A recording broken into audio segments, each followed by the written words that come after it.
Que el Señor les bendiga. Bienvenidos a la materia de epístolas generales en la clase número 7. Este día vamos a compartir los datos introductorios acerca de la primera carta de Pedro y también el capítulo 1. Comparto con ustedes el material que ya tienen en sus dispositivos.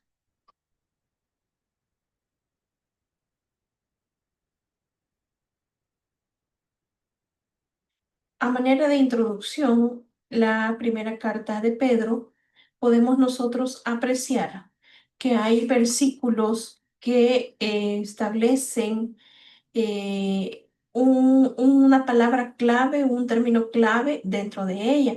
Y para primera carta de Pedro tenemos primera de Pedro 1:15. Así como dice, sino como aquel que os llamó es santo, sed también vosotros santos en toda vuestra manera de vivir. Este es un llamado para que las personas y ustedes y yo podamos ser santos, también santos en toda nuestra manera de vivir. ¿Por qué dice en toda nuestra manera? Porque está hablando que no solamente aquello que se puede apreciar, sino aquello que aún las personas no pueden ver, nosotros estamos llamados a ser santos. El autor, el apóstol Pedro, se identifica de un modo directo y simple.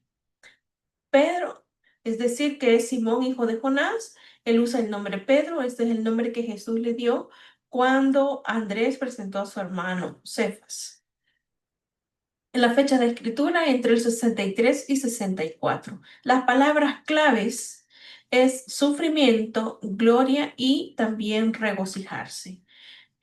Digamos de una manera general, el trasfondo histórico de esta carta es el intento que hace el apóstol Pedro para preparar, consolar e instar a los creyentes de Asia Menor a que permanezcan fuertes. Es un intento a pesar del sufrimiento. Las palabras claves son sufrimiento, gloria y regocijarse. Entonces, esto es un llamado, eso es un intento de Pedro para que puedan prepararse, consolar e instar a los creyentes de Asia Menor a que permanezcan fuertes a pesar del sufrimiento que puedan estar atravesando. ¿Para quién va dirigido? Bueno, primeramente los cristianos dispersos en Asia Menor, los describe espiritual, social y políticamente como los elegidos de Dios, extranjeros en el mundo y diseminados por el Ponto, Galacia, Capadocio, Asia y Bitinia, regiones que abarcan la mayor parte del Asia Menor, lo que hoy se conoce como Turquía. Luego, el lugar de la escritura, simbólicamente llamada Babilonia, esto es Roma. El contenido, Pedro, para Pedro el tiempo de persecución es un tiempo de gozo. Entonces lo que hace es animar a los cristianos a considerar que sufrir por amor a Cristo es un privilegio, no sufrir por las consecuencias de nuestras decisiones, sino sufrir por amor es un privilegio porque así como persiguieron al Salvador, así serán perseguidos todos los seguidores de Cristo que se identifican con él. Entonces dice el versículo 1, Pedro, apóstol de Jesucristo a los expatriados de la dispersión en el Ponto, Galacia, Capadocia, Asia y Bitinia. Se identifica como apóstol. Pedro se coloca a la par de todos los otros discípulos. Los cristianos, los creyentes son extranjeros residentes en este mundo, porque nuestra ciudadanía no está en este lugar, sino que está en los cielos, como dice la Escritura. Conforme a la fe, murieron todos estos sin haber recibido lo prometido, sino mirándolo de lejos y creyéndolo y saludándolo y confesando que eran extranjeros y peregrinos sobre la tierra, es lo que nos menciona Hebreos capítulo 11, versículo 13. Pero dice también el versículo 2 de la primera, el capítulo 1, elegidos según la presciencia de Dios Padre en santificación del Espíritu para obedecer y ser rociados con la sangre de Jesucristo, gracia y paz o sea multiplicados. Elegidos de Dios. Usted y yo hemos sido elegidos por Dios. Significa que Dios ha escogido a usted y a mí, nos ha escogido para que podamos hacer su obra. Presciencia de Dios incluye la soberanía absoluta de Dios para determinar e implementar su decisión de salvar al hombre pecador. Pedro en 2:9 enseña el propósito de tal elección, que ustedes son pueblo escogido, real sacerdocio, nación santa, pueblo adquirido por Dios para que anunciemos las virtudes de aquel que nos llamó de las tinieblas a su luz admirable. El Padre nos eligió, elegidos según la presencia de Dios. Todo lo que el Padre me da, vendrá a mí. Y el que a mí viene, no le echo fuera. Pero también nos habla, Pedro nos menciona la doctrina de la Trinidad como la fuente de nuestra salvación. Él nos escogió, el Espíritu nos santifica y el Hijo nos redime. El Padre nos eligió y nos santifica. ¿Para qué santificar? Pedro escribe su epístola a los que han sido escogidos por la obra santificadora del Espíritu Santo. El hombre pecador no puede entrar ante la presencia de Dios Santo a menos que Dios lo santifique por medio de su Espíritu Santo. Después que hemos sido elegidos, el Espíritu nos separa. Ese es el significado de la santificación. La santificación es separación. Nos convence del pecado y nos guía a Cristo. Obediencia y rociamiento. ¿Con qué fin santifica el Espíritu a los escogidos? Dice que es para obedecer a Jesucristo y ser rociados con su sangre. Pero el Hijo nos redime. ¿Para qué? Y ser rociados con la sangre de Jesucristo. Encontramos las bases para esta declaración en el sistema de ceremonial del Antiguo Testamento. En algunos rituales, la sangre de los animales sacrificados era rociada en áreas especiales. Este rociamiento tenía algunos significados. Hablaba de la limpieza. Este acto se usaba para simbolizar la ratificación del pacto entre Dios y el hombre. Por eso en Génesis, me parece que es los versículos 16, capítulos 16 o 19, entre esos versículos, capítulos, habla del pacto de los animales partidos, porque el rociamiento era como ratificar, como confirmar el pacto que se había hecho con el hombre. La aplicación de la sangre designaba ciertos artículos del tabernáculo del templo como apartados también para la adoración. Entonces, esos eran los diferentes significados del rociamiento de la sangre. Gracia y paz a ustedes en abundancia. No le dice gracia y paz en pequeño, en poquito. Ese saludo es típico en los lectores del Nuevo Testamento que escriben las cartas. El término gracia es lo que Dios ofrece al hombre. Paz, por otra parte, es un estado de felicidad interior que el poseedor manifiesta de una forma que se pueda manifestar o que puedan ver los demás. Por medio de los términos obediencia y rociamiento, Pedro hace una referencia a la confirmación del pacto que Dios hizo con el pueblo de Israel. El Trino Dios les ha dado privilegios distintivos a los escogidos. Los conoce de antemano, el Espíritu Santo los santifica y Jesucristo los limpia de pecado por medio del rociamiento de la sangre. Es como se explica los tres privilegios distintivos que Dios ha hecho sobre su pueblo. Una esperanza viva. Versículo 3. Pedro menciona en su epístola tres cosas. Primero, una esperanza viva. Bendito el Dios y Padre de nuestro Señor Jesucristo, que según su grande misericordia nos hizo renacer para una esperanza viva, por la resurrección de Jesucristo de los muertos. Número 2, la palabra viva, pero también hay una piedra viva. Acercándose a él, piedra viva desechada ciertamente por los hombres, mas para Dios escogida y preciosa. También nos enseña que nos ha escogido o nos ha dado un hogar permanente. Versículo 4 dice, para una herencia incorruptible, incontaminada, inmarcesible, reservada en los cielos para vosotros. ¿Cómo es este lugar? Es perfecto porque habla de incorruptible, no está corrompido. Número 2, es un hogar puro porque dice incontaminado, pero también es inmarcesible, que no se puede marchar, no se puede desvanecer, no se puede deteriorar con el paso de los años, con el paso del tiempo. También nos enseña cuáles son las pruebas de nuestra salvación. Pedro habla de cuán preciosa es la prueba de nuestra fe. En su epístola se refiere a la sangre preciosa, a una piedra preciosa, a un espíritu afable y apacible. Y todas estas cosas, dice Pedro, son preciosas. Añade dos más en su segunda epístola. También una fe igualmente preciosa y también os ha dado preciosas y grandísimas promesas. Versículo 5. que sois guiados por el poder de Dios mediante la fe para alcanzar la salvación que está preparada para ser manifestada en el tiempo postrero, la cual vosotros os alegráis, aunque ahora por un poco de tiempo, si es necesario, tengáis que ser afligidos en diversas pruebas.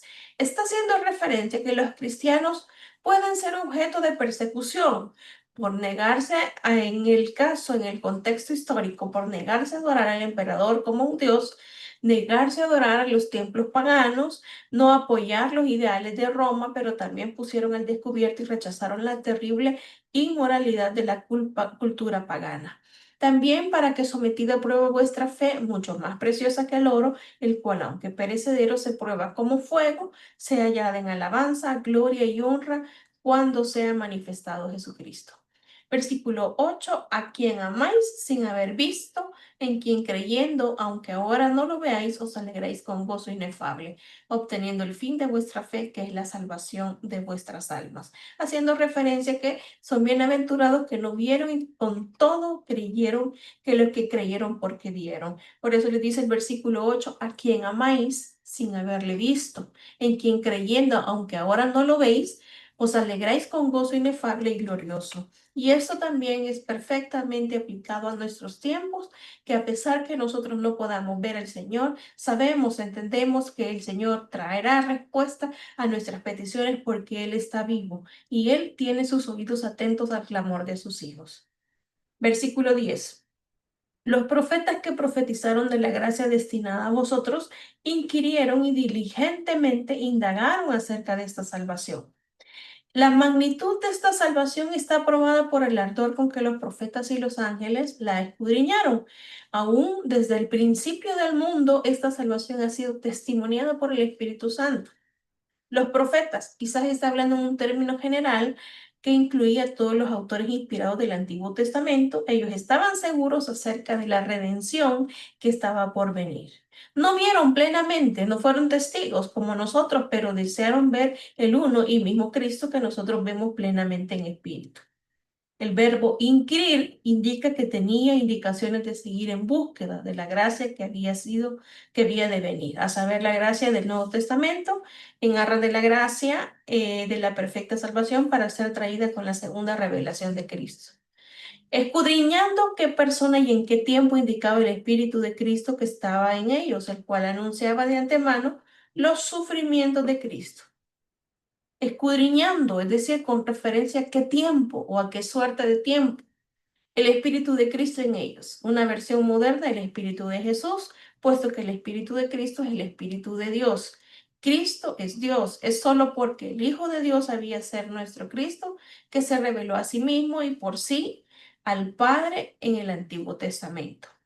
Al versículo 12, a esto se le reveló que no para sí mismo, sino para nosotros administraban las cosas que ahora os son anunciadas por lo que os ha predicado el Evangelio por el Espíritu Santo enviado del cielo, cosas en las cuales anhelan mirar los ángeles. La demanda de nuestra salvación. A fin de estar a la altura de esta gloriosa salvación que hemos recibido, Pedro exhorta al creyente. Dice, por tanto, ceñid vuestros lomos de vuestro entendimiento, sed sobrios, lo contrario de ebrios, y esperad por completo en la gracia que os traerá cuando Jesucristo sea manifestado. Como hijos obedientes, no os conforméis a los deseos que antes tenías estando en vuestra ignorancia, sino como aquel que os llamó es santo, sed también vosotros santos en toda vuestra manera de vivir, porque escrito está, sed santos porque yo soy santo. Y si invocáis por Padre a aquel que sin acepción de personas busca, según la obra de cada uno, conducíos en temor en todo el tiempo. Primero les dice lo que nos demanda a nosotros, ceñid los lomos de vuestro entendimiento, mentalmente preparados para la persecución y la santidad. Ser sobrios, liberarse de las pasiones que nos distraen de poder realizar eficientemente la tarea que nos ha encomendado Dios. Esperar por completo en la gracia de Dios. A veces no resulta fácil esperar en la gracia de Dios, pero nos está diciendo ¿Cuáles son las demandas de nuestra salvación? No volváis vuestro antiguo estilo de vida, es decir, dice la Escritura, de modo que si alguno está en Cristo, nueva criatura es, las cosas viejas pasaron y aquí todas son hechas nuevas. Pero también nos llama a santificarnos, ser santos en toda vuestra manera de vivir, conducidos en temor, un temor reverente, un temor de no desagradar a ese que nos llamó, a ese que nos ha escogido.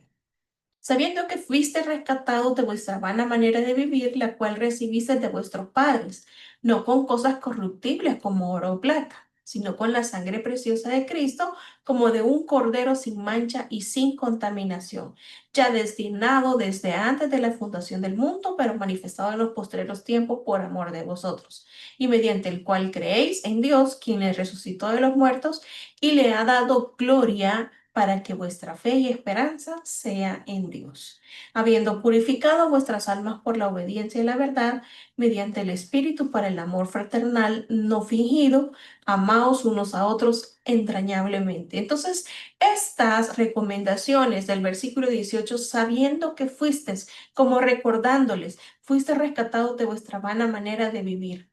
La humanidad cuando fue creada pertenecía a Dios, pero por el pecado se perdió. La sangre de Cristo es el precio de nuestro rescate o la redención.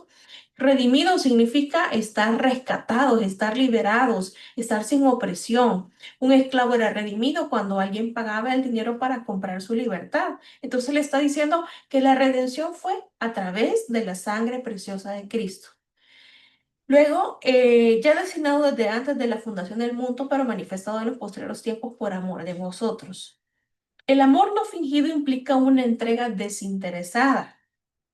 Por esta razón, una persona egoísta no puede amar de verdad. El amor de Dios y su perdón nos libra de la posibilidad de nosotros poder mirarnos a nosotros mismos y nos motiva a satisfacer las necesidades de los demás, de nuestros hermanos, de la congregación, de los refugios, de los lugares donde nosotros estemos sirviendo. Al sacrificar Cristo su vida, nos probó que en realidad a nosotros nos amaba. También ahora usted puede amar a los demás siendo su ejemplo y entregándose de un modo altruista, es decir, sirviendo a los demás. Esa es la forma como nosotros podemos demostrar que realmente amamos a las demás personas. Dos pensamientos, los propósitos de la purificación. Primero, para una buena relación con los demás. Segundo, para el amor fraternal. La gracia sea con todos los que aman nuestro Señor Jesucristo con un amor inalterable. Esos son los propósitos. Y finalmente dice que hemos sido renacidos, no de una simiente corruptible, sino de una incorruptible por la palabra de Dios que vive y permanece para siempre, porque toda carne es como hierba y toda la gloria del hombre como flor de la hierba. La hierba se seca y la flor se cae, mas la palabra del Señor permanece para siempre. Y esta es la palabra que por el Evangelio os ha sido anunciada. Esto me viene a recordar a un pasaje de Isaías que nos habla acerca de se seca la hierba, se marchita la flor, la palabra del Dios nuestro permanece para siempre. Es una referencia a una cita del Antiguo Testamento.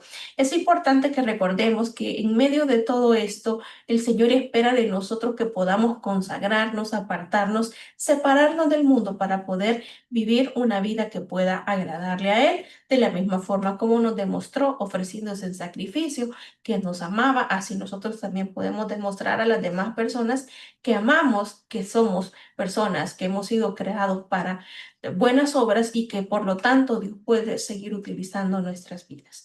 Gracias por haberme acompañado en la lectura de esta carta a la primera carta de Pedro en el capítulo 1 y continuamos la próxima semana nuestro estudio en las epístolas generales. Que el Señor les bendiga.